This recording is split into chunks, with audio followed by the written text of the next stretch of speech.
How did a medieval English peasant, having neither modern tools nor building materials nor engineering knowledge, build a dwelling capable of resisting icy winds and penetrating frosts? We imagine their homes as flimsy, windswept shacks where winter's survival was a miracle.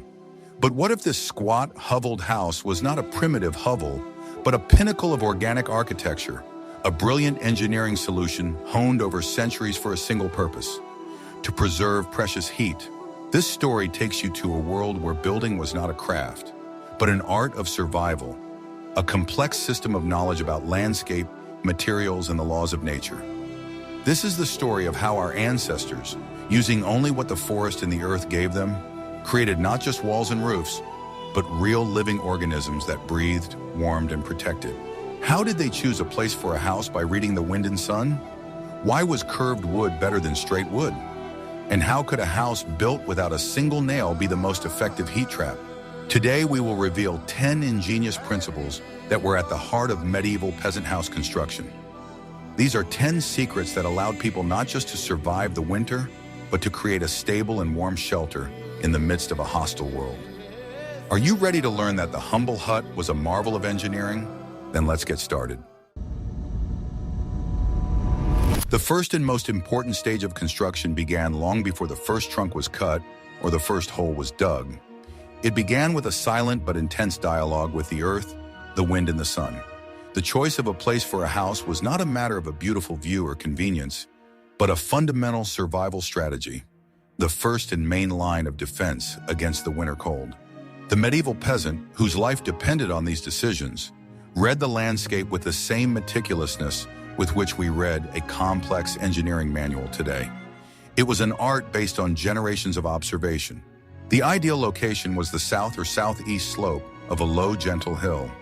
This location offered two huge, invaluable advantages. First, it was free passive solar energy.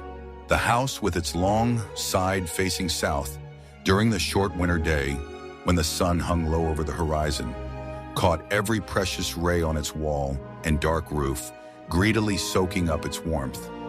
Secondly, the very mass of the hill behind the back of the house served as a powerful natural shield.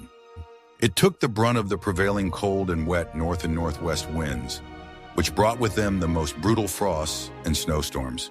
The peasant instinctively, with an almost animal instinct, avoided the picturesque lowlands and river valley bottoms. These places, seemingly cozy and protected in summer, turned into death traps of cold in winter. Cold air, being denser and heavier than warm air, at night, like an invisible icy river, flowed down from the surrounding hills and accumulated in these lowlands. So-called frost pockets were formed here, where the temperature could be 5 or even 10 degrees lower than on the slope, just a few tens of meters higher. Frost lay longer here, and the fogs were thicker and colder. Proximity to the forest was also critical, but here too moderation was observed. The forest was a source of building materials and fuel, as well as another giant wind barrier. A strip of trees a few hundred meters north of the house could significantly weaken the force of the icy winds. But building the house close to the forest was dangerous. It attracted predators and created constant shade, dampness, and fire danger. Finally, hydrology was taken into account. The house was built close enough to a stream or well, but on a natural elevation or slope to ensure good drainage. A shallow gutter was often built around the house to drain rainwater running off the roof to keep the base of the walls dry. This thoughtful, holistic approach solved half of the heating and safety problems in advance, making nature itself the chief architect and ally. The heart and skeleton of most medieval English peasant houses was a unique and ingeniously simple structure known as the cruck frame. It was a technology perfectly adapted to limited resources and simple tools, allowing for an incredibly strong and durable structure without a single expensive metal nail. Crack was a pair of large solid tree trunks, usually oak for its strength and resistance to decay, that had a natural bend. Finding two nearly identical curved trees was a great stroke of luck and required the carpenter to have intimate knowledge of his forest. The selected trunk was hand-sawed lengthwise into two mirrored halves, with a long saw, or, more labor-intensive, split with wooden wedges. These two massive curved beams, like giant ribs, were placed on a solid stone base and joined at the top to form a giant A. This A-frame was the main load-bearing structure of the entire house, taking the entire weight of the roof. There could be 2, 3, or 4 such frames, depending on the length of the house. They were connected by a long ridge beam that ran across the top and several rows of side purlins. The genius of this system was its remarkable efficiency and economy of material. The peasant did not have to search for perfectly straight and long logs, which were rare and went to the needs of the Lord for building castles or ships. He searched the forest for trees that had already grown with the right curve. The curved shape of the crack naturally created both the sloping line of the walls and the basis for the steep gable roof in a single, solid element. This gave the house incredible strength and resistance to hurricane winds and the weight of wet snow. All joints in such a frame were made with the help of complex carpenter's notches, studs and grooves, which were carved with an axe and chisel and fixed with thick oak dowels. The timber for the frame was often green, i.e., freshly cut. It was softer and easier to work. As it dried in the finished structure, the wood dried a little and all the joints were tightened even tighter, creating a monolithic but slightly elastic structure. Assembled on the ground, this heavy frame was then lifted by the entire community with the help of levers, ropes, and loud shouts. The frame on the cracks was not just a set of logs, but a powerful skeleton, ready to take on the thick protective skin of the walls and roof. Once the mighty oak skeleton of the house was erected, it was time to build up the flesh, the walls. And here, medieval builders used another ancient and ingenious technology known as wattle and daub. These walls were not just a barrier from the outside world, but an active, breathing element of the home's climate control, capable of storing heat, regulating humidity, and creating a healthy microclimate. First, between the vertical posts and horizontal purlins of the frame, a lattice-based wattle was created. For this purpose, thick stakes made of oak or ash were driven into the ground and into the beams at a distance of about half a meter from each other. These stakes were then tightly and carefully interwoven with thinner and more flexible twigs, most often from hazel, or willow. These twigs were used freshly cut as long as they remained flexible. The process was similar to weaving a giant basket. The result was a strong and resilient, yet lightweight base ready to be sheathed. Then the whole community, men, women, and even children, would begin to knead the daub. This was a real alchemy, the recipe for which varied from region to region. The base was local clay, which served as a binder and had a high heat capacity. Large amounts of chopped straw, hay, and sometimes even moss or wool shavings were added to it, which worked as reinforcing fibers to prevent the wall from cracking as it dried. The most important component was fresh cow dung. It not only contained undigested fibers, which worked as additional reinforcement, but also, thanks to enzymes, served as a natural plasticizer and glue, making the mixture more viscous and sticky. This thick, viscous mixture was manually poured over the wicker base on both sides, carefully pressing it into the lattice so that no voids remained. The thickness of the walls could reach 20-30 centimeters. The surface was then leveled with a wooden board or just palms and left to dry. After drying, the walls were often covered with lime whitewash. Lime not only gave the house a neat white look, but also served as an antiseptic and created an additional water-repellent layer. The annual spring ritual was to put fresh clay over the cracks that appeared over the winter, keeping the thermal circuit of the house in perfect condition. If the walls were the skin of the house, the roof was its thick woolen coat, its main and most important shield against cold, rain, and snow. Modern calculations show that it is through the roof that up to 30 to 40% of all heat loss in a poorly insulated building occurs. And medieval peasants, not knowing the exact figures, understood this intuitively. So they created an incredibly effective insulation from the most affordable and renewable material available: thatch or straw. A thatched roof was not just a covering, but a massive, multi-layered insulation system. Its thickness was staggering and could reach a meter or more, especially on older houses where new layers were laid on top of worn-out old ones. The construction of such a roof was an art, and a good thatcher was worth his weight in gold. A layer of twigs or branches was first laid on rafters made of thin poles. Then straw, wheat or rye, or even better, long-stem water reeds were laid, starting at the bottom from the roof overhang and moving up to the ridge. Each bundle was tied tightly to the batten with soaked ropes of vegetable fibers or thin willow rods. The layers were laid overlapping, like the scales of a giant fish, at a very steep angle, so that water would roll down as fast as possible before it had time to penetrate. The main secret of insulation lay in its structure. Millions of hollow straw or reed stalks and tightly packed layers created a huge number of tiny air pockets. It was this still, trapped air that was the perfect insulator.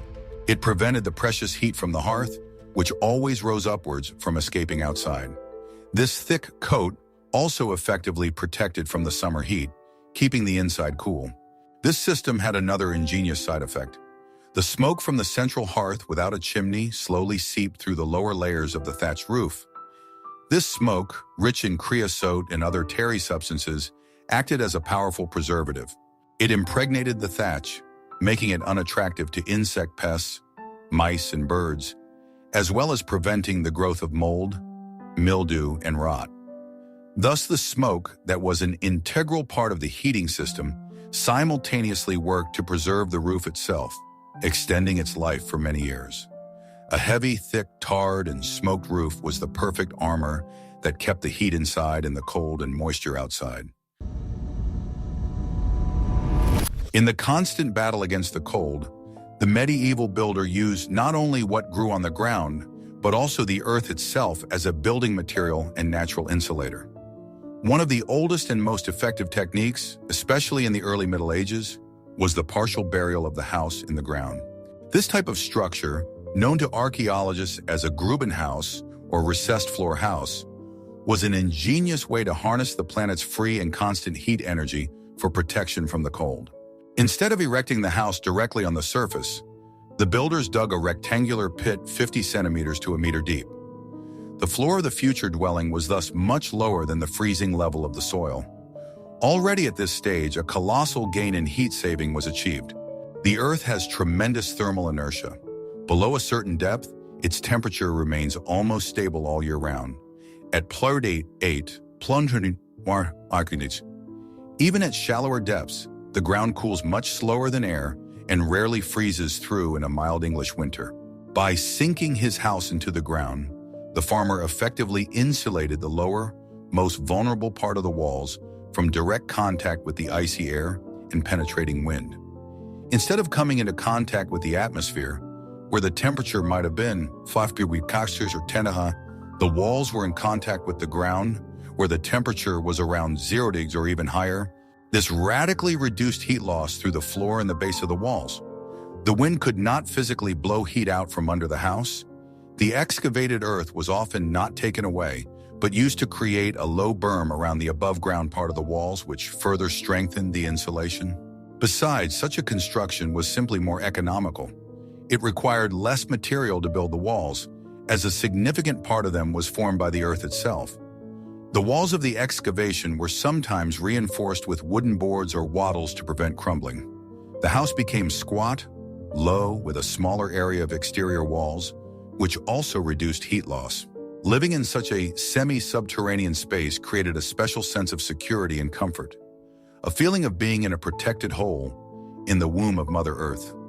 It was not a sign of poverty, but a highly rational and energy-efficient solution that allowed one to survive the harshest winters with minimal consumption of precious fuel. The medieval peasant, whose survival depended entirely on crops and weather, lived in perfect harmony with the cycles of nature, and his house was not just a static box, but a kind of precise instrument tuned to the daily and annual movement of the sun across the sky. The orientation of the dwelling to the sides of the world was not accidental, but a carefully considered, fundamental strategy for passive solar heating, the secrets of which are now being rediscovered by green architects. As a rule, the longhouse had its long axis in the east-west direction. This seemingly simple solution was of great importance for the thermal balance of the building. In this orientation, one of the long walls of the house faced strictly south and the other north. The south wall became the main passive solar collector. Throughout the short winter day, when the sun moves on a low trajectory in the south, its rays fell on this wall at a nearly right angle, maximizing the transfer of thermal energy. The dark, earthy-colored earthen wall, having low reflectivity, albedo, and high thermal inertia, greedily absorbed this heat, accumulated it in its mass, and then slowly, during the long evening and night hours, radiated it inside the house. It was on this southern, warm wall that the few and tiny windows, if any, were made. These small openings let in not only scanty light, but also direct sunlight, which brightly stained the earthen floor, warming it and the interior decoration. In summer, when the sun was high, the wide overhang of the thatched roof cast a shadow on the south wall, protecting it from overheating. The northern wall, on the contrary, was cold and deaf. In winter, it received almost no direct sunlight and was most vulnerable to the icy northern winds. That is why they tried to make it as solid as possible, without any openings that would become cold bridges. Often, a stable, a peat shed, or a woodpile was attached to the house from the northern side, which served as an additional unheated buffer, protecting the living area from the cold. The entrance to the house was most often located on the east or west end wall, sometimes on the south wall, but almost never on the north wall. Such an elaborate layout turned the house into an effective heat trap. It was open to the life-giving heat from the south and sealed tightly against the deadly cold from the north. One of the most iconic and ingenious architectural designs of medieval Northern Europe was the longhouse.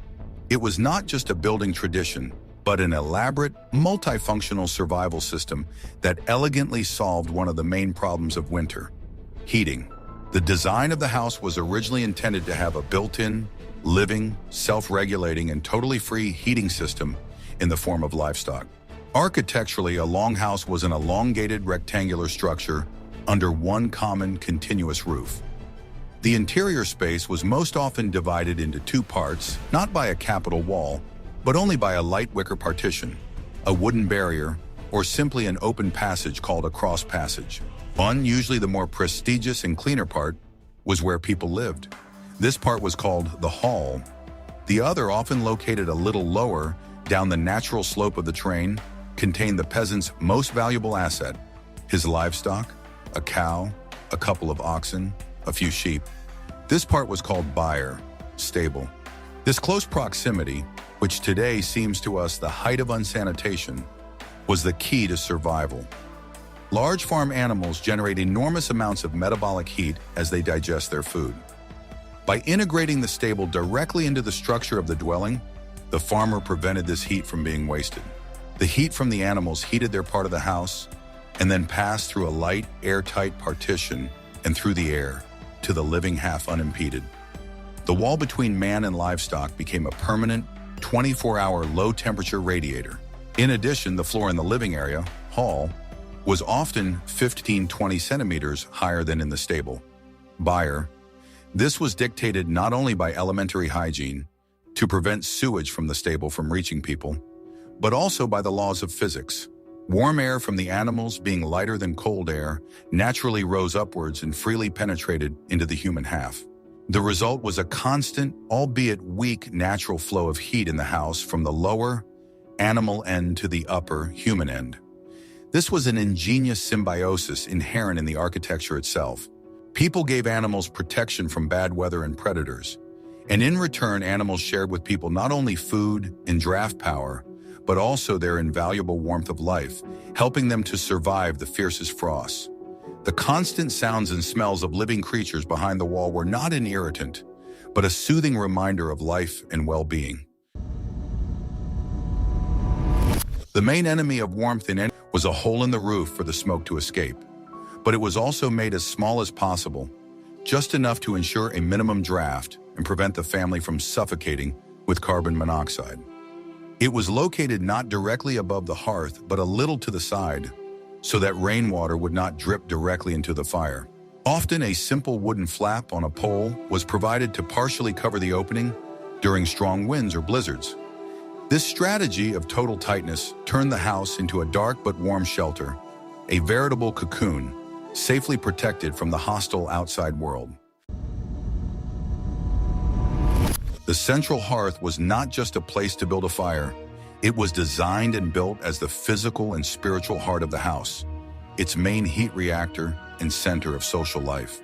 Its design and layout were the result of centuries of experience aimed at maximizing heat output, versatility, and safety in a home without a chimney. Unlike the later wall-mounted fireplace, which inefficiently warms one wall, the hearth was always placed in the center of a single room. This was a key architectural decision.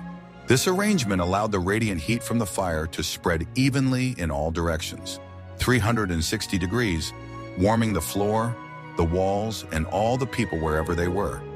This created a single heat field, with cooking in the center and sleeping and working around the edges. The construction of a hearth began with careful preparation of the foundation.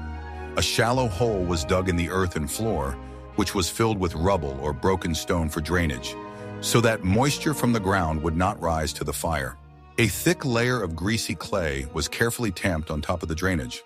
The clay, gradually drying out and being burnt by the daily fire, became as hard as a ceramic pod and created a reliable fireproof cushion that prevented the straw bedding on the floor from catching fire. On the perimeter of this clay circle was often laid a low border of flat, specially selected river stones or flagstones. These stones not only kept the coals and ashes inside the hearth boundaries, but also worked as an important element of the heat accumulator. Heated by the fire during the day, they continued to slowly and gently release the accumulated heat long after the flames died down, creating a comfortable microclimate around them. The main hearthstone, the largest and flattest, was often considered sacred, the guardian spirit of the house. Having such a specially prepared, slightly elevated and fireproof location was critical.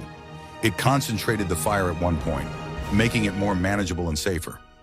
All life in the house was organized around this heat center.